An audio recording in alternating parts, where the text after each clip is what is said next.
I'll give you 2 good reasons why your financial advisor should be requesting your annual tax filing.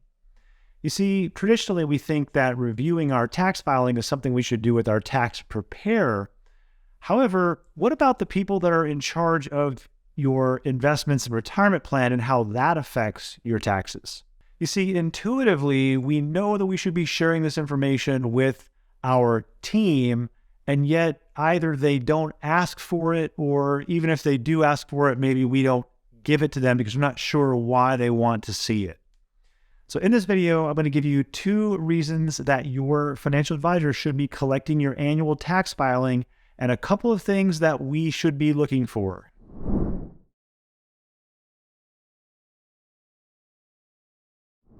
Hey everyone, I'm Nick Davis, founder of Brindle Bay Wealth Management, and I'm here to show you how to retire with calmness and clarity. As always, if you want to see content as it comes out, make sure you hit that subscribe button, and if you like the video, please like it. All right, reason number 1 for requesting your annual tax filing is to help you optimize your tax situation before you retire. Have you ever wondered how many dollars you should be putting in your traditional 401k versus maybe a Roth, maybe a taxable account?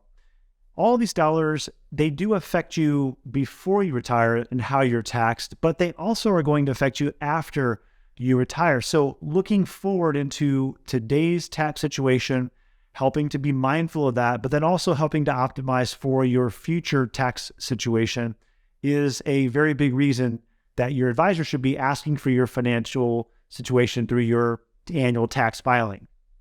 For example, maybe there's a person named Jay who's high income and his wife doesn't have an employer plan. Well, how should he be utilizing his 401k, and should he be saving money in other types of accounts? And would his wife qualify for a deductible spousal IRA? Does he have an HSA?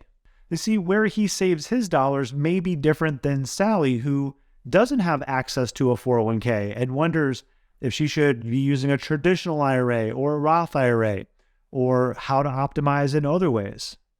So to do our best, we want to take those dollars that we do have to save and make sure that we're putting them in the most optimal situation in terms of taxes now and in the future. And it's really a case-by-case situation. You see, when you save money in a traditional IRA or a traditional 401k, you'll pay less taxes now, but those taxes will be pushed off into the future where you will pay them later. When you save money in a non-qualified account, you'll pay taxes each year on those investments. And a question to ask is, are those invested in a way that are tax efficient and optimal? And then if you save in a Roth 401k or a Roth IRA, those taxes are paid now, so they don't reduce your tax bill this year. They grow tax deferred, and as many people know, they come out usually tax-free. Now, it may seem confusing or unnecessary, but all of these different types of accounts, they have their purpose, and they can be used strategically to try to prepare for the best possible future. And sadly, if we're not being strategic about how we're saving, we tend to overemphasize one type of account, usually the 401k, and we may put ourselves in a situation where we have a higher future tax than we want to have. So what should financial planners be doing when they look at your taxes? Well, as I just mentioned, we should be helping to optimize how many dollars go into each of those types of buckets, but we should also be looking for, is there an unnecessarily large amount of non-qualified dividends or interest? Could investments be adjusted to be more tax efficient? Did you miss out on contributing to an HSA? Should there be some adjustments to your federal tax withholding? There's this, and as you know with taxes, there's probably many other things that may be missed opportunities that could and should be pointed out. Now, reason number 2 for collecting your taxes is for after you retire. So we're thinking about collecting tax filing before we retire to be optimal. Now we're thinking about, well, how are we going to optimize after we retire? Many people falsely think that taxes get easier when we stop working, but nothing could be further from the truth. In fact, at the end of this video, I'll show you 4 or 5 different areas as to why it's more complex and point you to a couple of things that you can further learn more about that. So taxes change at the point of retirement more significantly than people realize. This is a picture of Mount Everest. And I show you this because more people die coming down from mountains than going up the mountain. Many people know that that's very well established. And how does that relate to us here today? Well, getting to the point of retirement is not as challenging as getting through retirement. To get to retirement, you need to save the right amount of money.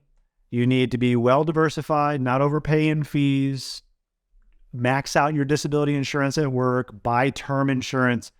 Do these things, you're probably going to end up where you want to be.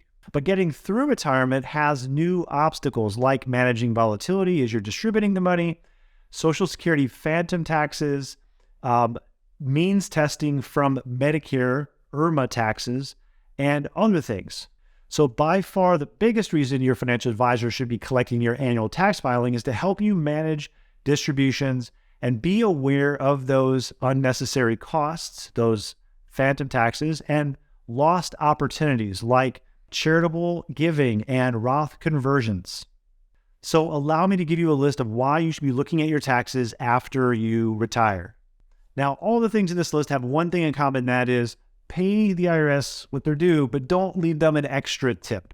All right, so these areas include Medicare means testing, tax gains harvesting. That's where you may have the opportunity to get some gains out at a lower tax bracket or even at no tax. Charitable giving strategies like qualified charitable distributions, Roth conversions, and avoiding phantom taxes like the Social Security phantom tax.